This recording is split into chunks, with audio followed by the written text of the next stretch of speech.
Welcome to Bookkast, where we give you bestsellers in minutes. Bestsellers in minutes. That's right. Today, we're diving deep into Framed, astonishing true stories of wrongful convictions. And this book is extra special because it was co-written by John Grisham.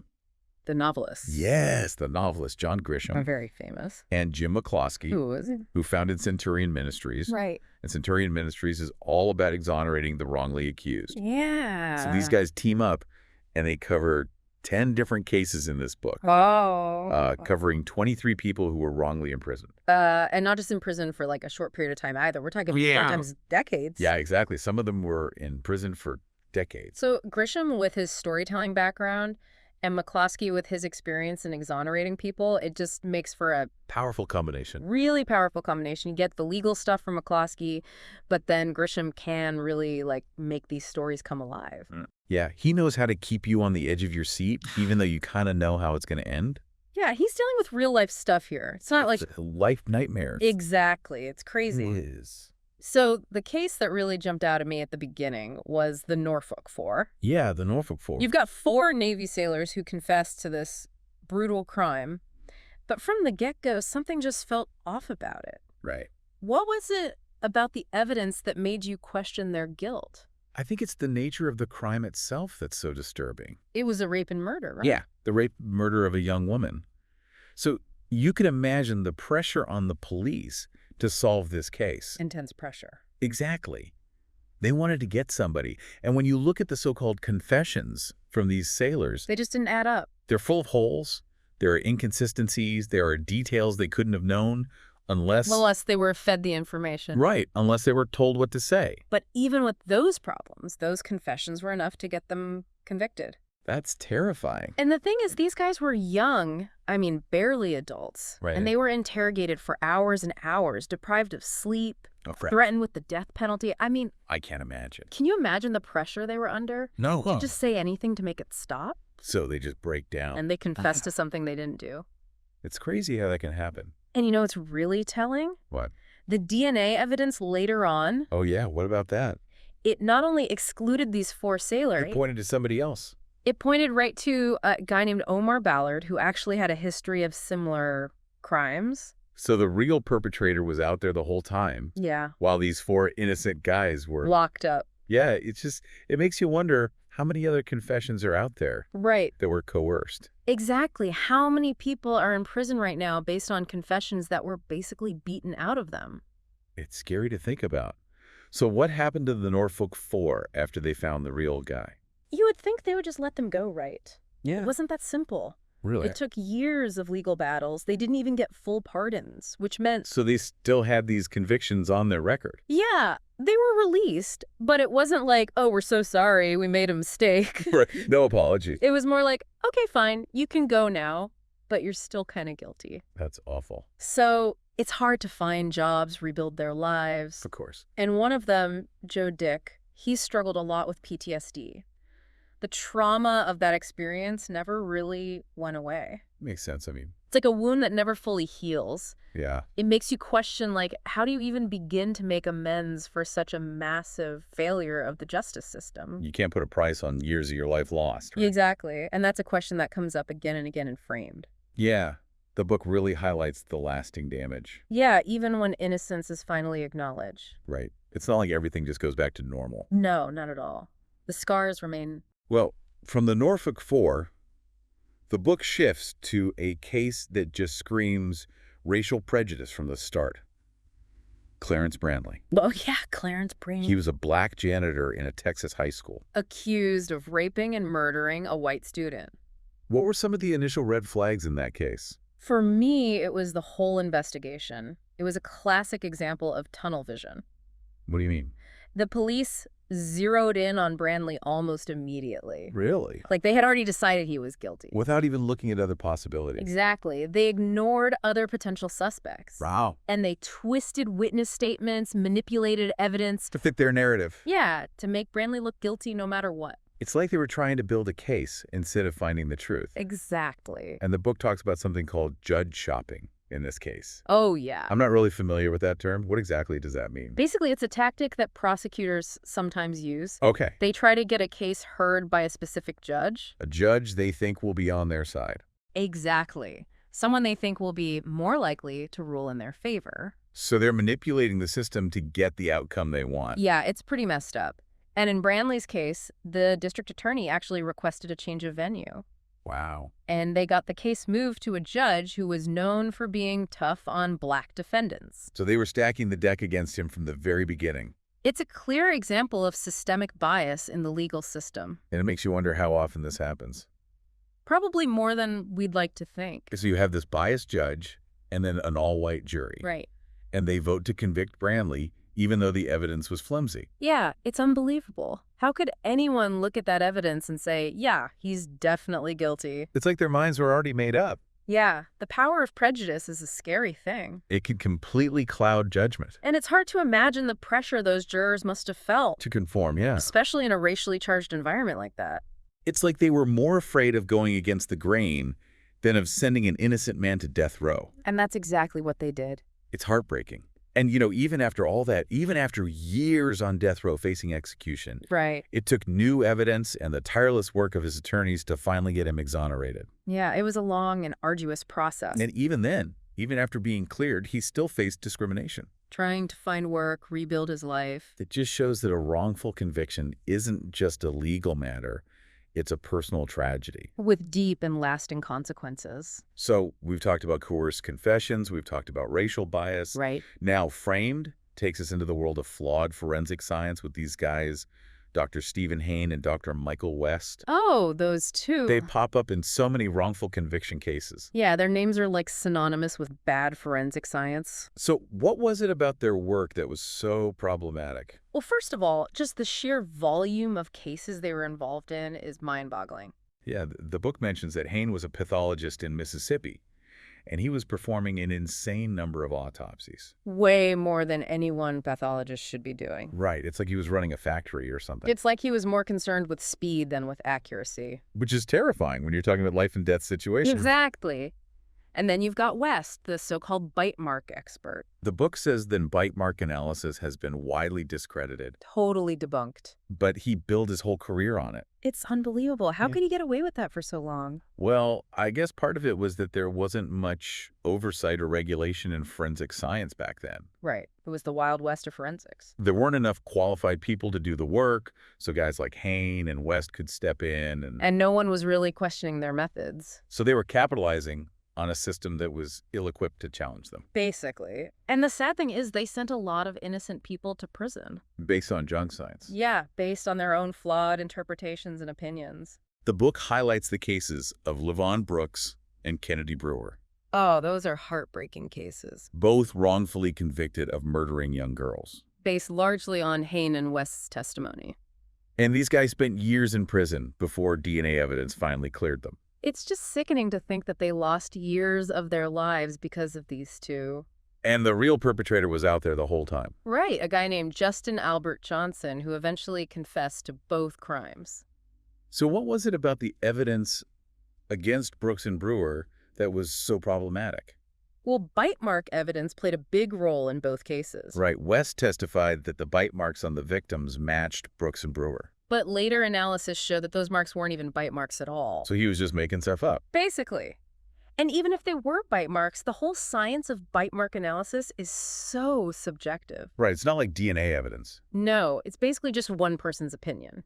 And yet, it was used to send these men to prison. It's a terrifying example of how flawed forensic science can have devastating consequences. And it makes you wonder how many other convictions are out there that are based on similar junk science. Right. How many people are behind bars right now because of evidence that's been misrepresented or misinterpreted? It's a scary thought. Yeah. This book really exposes the dark underbelly of the justice system. Yeah, it shows how easily things can go wrong, how easily innocent people can get caught in the gears. And how hard it is to get those gears to turn back. Exactly. Welcome back to Bookkast. It's crazy how many of these cases we're seeing where it's not just like one mistake. Right. It's more like the system itself is working against these people. Yeah, like it's rigged to trap them. Exactly. Especially people who are already marginalized. Yeah. And the Chester 3 case is a perfect example of that. Okay, remind me about that one again. So you've got 3 guys, Sam Grasty, Derek Chappell, and Morton Johnson, Okay. convicted of murdering an elderly woman in Pennsylvania. And what was wrong with their case? Well, the whole thing hinged on the testimony of this one young man, Rick McKelwey. But witnesses are used in trials all the time. True. But in this case, there was no physical evidence linking these 3 men to the crime scene at all. Well, 0. No fingerprints, no DNA, nothing. so it was all based on what this one guy said. Pretty much. And his story kept changing. Oh, really? Yeah, like at first, he claimed he was just a lookout. Okay. But then his story got more elaborate. Like he was embellishing it? Yeah, it was like he was trying to please the investigators. Give them what they wanted. Exactly.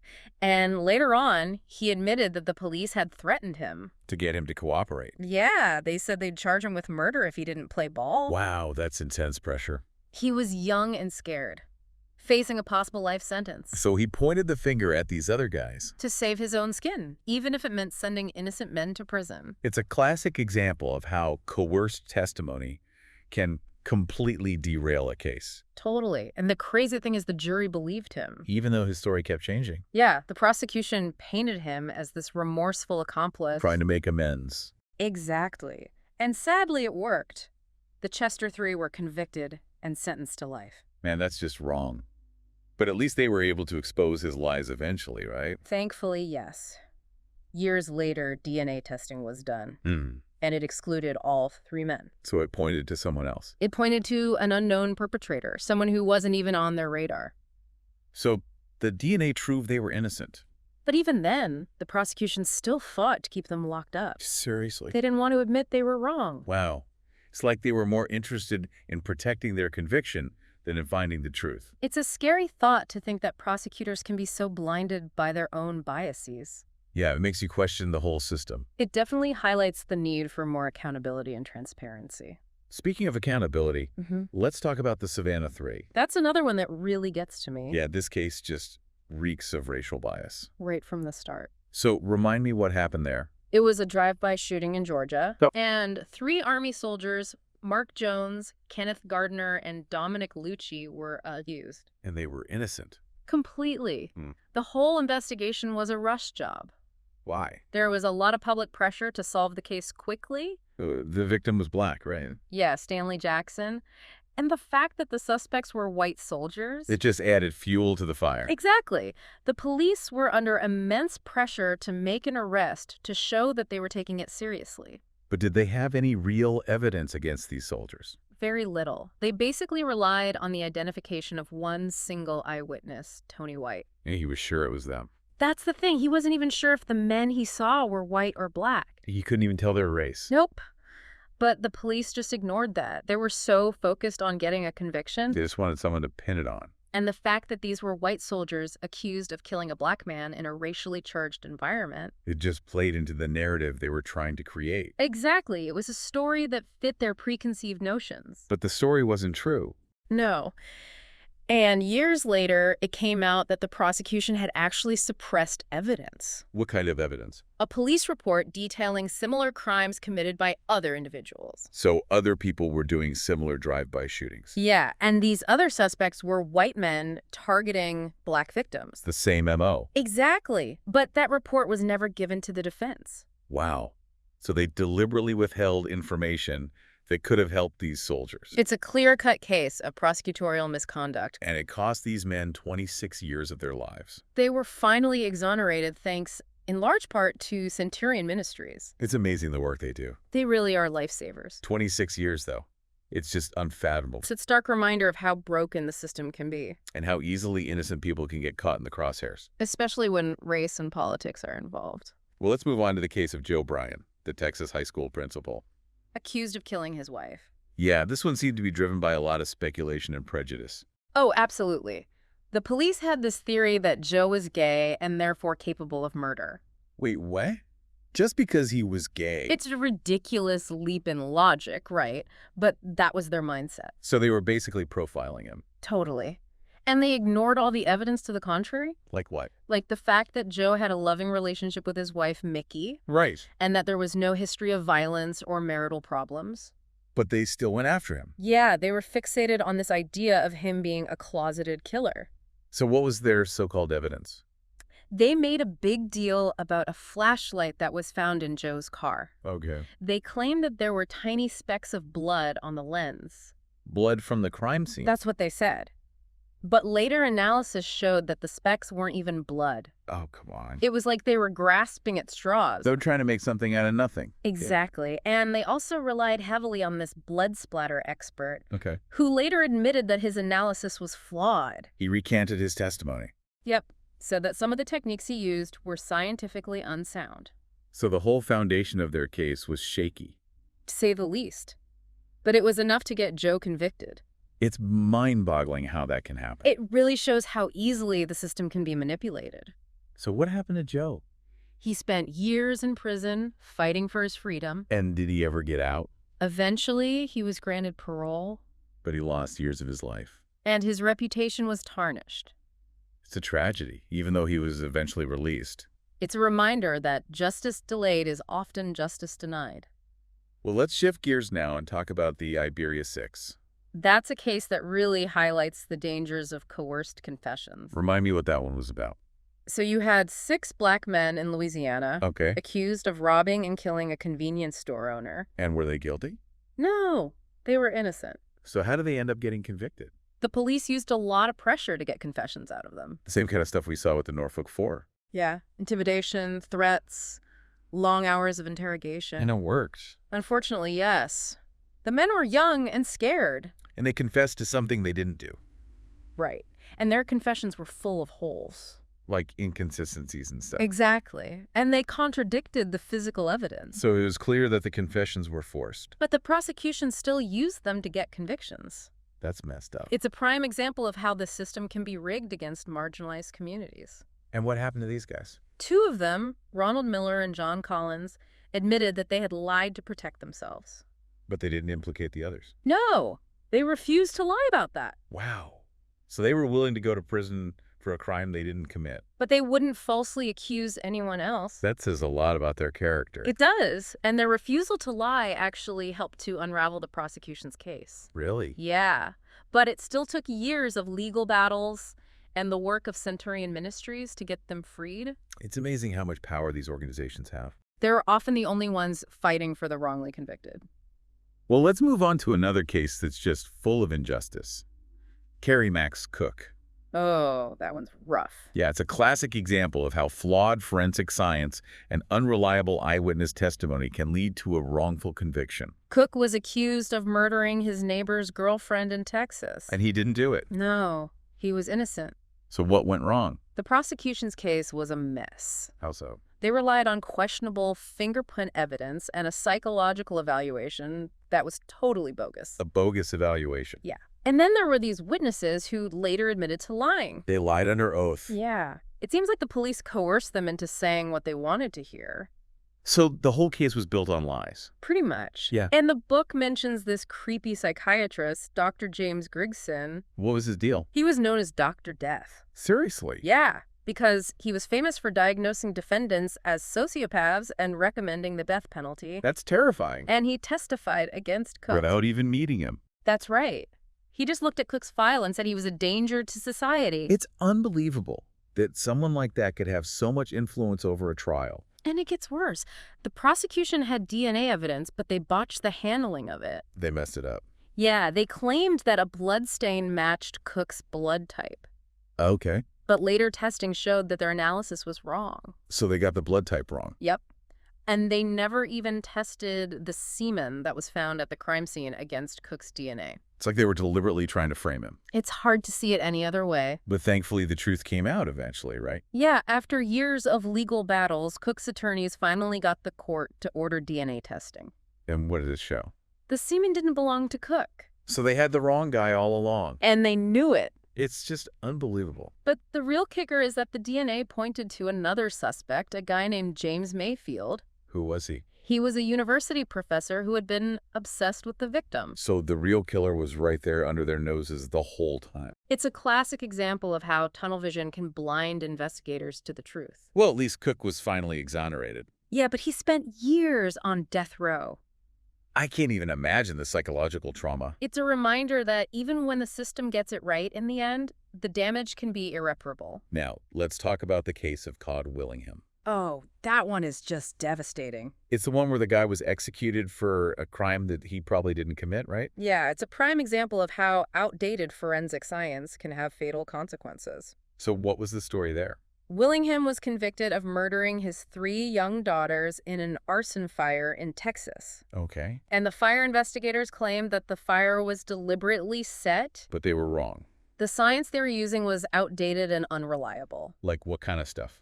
They pointed to things like the intensity of the heat, certain burn patterns, Okay. and the location of the fire's origin. And they said that meant it was awesome. Yeah, but experts now know that those same indicators can be present in accidental fires, too. So they were misinterpreting the evidence. Exactly, and they didn't even consider other possible causes of the fire, Like what? like faulty wiring or appliances. So they jumped to the conclusion that it was arson without properly investigating other possibilities. It's a perfect example of how confirmation bias can lead to a miscarriage of justice. And in this case, it cost a man his life. It's truly heartbreaking. Willingham maintained his innocence until the very end. But they executed him anyway. Yeah, despite mounting evidence that cast doubt on the arson findings. It's just wrong on so many levels. And it highlights the need for more rigorous scientific standards in arson investigations. We can't be sending people to death row based on junk science. Absolutely. The Willingham case is a wake-up call. It's a reminder that we need to constantly be questioning the validity of the science used in criminal cases. Especially when the stakes are so high. Welcome back to Bookkast. You know, as we wrap up this deep dive into Framed, I can't shake this feeling of, like, heaviness. Yeah, it's emotionally draining. It is. We've talked about all the systemic issues, but it's the human cost that really gets to me. Absolutely. These aren't just abstract legal cases. They're about real people, real lives shattered by injustice. And the book does a phenomenal job of, like, putting a human face on these victims. Right, you really feel their pain. Like Clarence Branley, Yeah. even after he was exonerated, he still faced so much harassment. Yeah, the stigma never really goes away. It's like a stain that just can't be washed out. Exactly. And it's not just about the social stigma either. No, there's this psychological toll, too, The trauma of being wrongly accused, imprisoned. often under horrific conditions. Yeah, it leaves deep wounds, PTSD, anxiety, depression. They're robbed of their freedom, their sense of security. Their trust in the world. And even when they're exonerated, it's not like everything goes back to normal. Right, the healing process can be long and difficult. Like Joe Dick from the Norfolk Four. He's still struggling with PTSD all these years later. It shows that exoneration is just the first step. Yeah, there's a lot of work that needs to be done to rebuild their lives. And for some, that journey is cut short.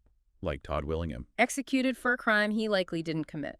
That case really solidified my stance against the death penalty. It's hard to argue for capital punishment when you see how easily the system can get it wrong. There's no room for error when a life is on the line. Right, we can't bring people back from the dead. So what do? We've seen all these cases, all these injustices. It's overwhelming, honestly. It is. But we can't just give up. We have to find ways to prevent this from happening again. Absolutely. And the book does offer some suggestions for reform. Like what? Well, for one, mandatory recording of interrogations. That seems like a no-brainer. Right, it would help to prevent coerced confessions. And what about eyewitness testimony? We need to reform identification procedures. Make them more reliable. Right, and educate juries about how memory can be flawed. Because it's often presented as this ironclad evidence. But it's not. And then there's a whole issue of flawed forensic science. Like the cases with Han and Wes. Yeah, we need stricter standards for labs, better training for analysts. Independent oversight to make sure the evidence is actually reliable. Exactly. And we need to be willing to re-examine past convictions when new scientific knowledge emerges. Even if it means admitting the system made a mistake. It's about prioritizing truth over finality. It's a huge task, reforming the justice system. It is, but it's necessary. If we want to create a system that actually protects the innocent. And holds the guilty accountable. Well, I think that about wraps up our deep dive into Framed. It's been a heavy but important conversation. It has. And you know what? It's reminded me of why we do this show. Why is that? Because these stories matter. Absolutely. They need to be told. And we all have a responsibility to learn from them. To fight for a better system. Exactly. So that's Bookkast, Bestsellers in Minutes. Thanks for joining us. And remember, keep those pages turning.